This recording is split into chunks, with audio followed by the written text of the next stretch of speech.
ఇంకేంటి నా జీవితమే లేదు అని అనుకుంటున్నారా?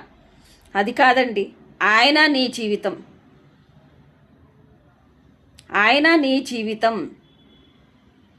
ఎప్పుడైతే నువ్వు ఆయనను నా జీవితం అని అనుకుంటావో, చేసుకుంటావో, ఆయననే మన లైఫ్ అండి, మన ప్రాణం, మన జీవం, సమస్తం ఆయన ఉన్నప్పుడు నీకు సమస్తం సాధ్యమవుతుందండి. ప్రతి విషయంలో నీకు తోడుగా ఉండేది ఒక్కడే దేవుడు.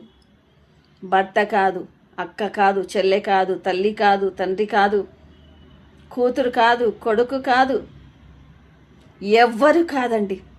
ఎల్లప్పుడూ విడిచిపెట్టని దేవుడు మీతో ఉన్నాడు. ఈరోజు మాట్లాడే దేవుడు మీతో మాట్లాడుతున్నాడండి. ఎల్లప్పుడూ మీతో ఉన్నాడు.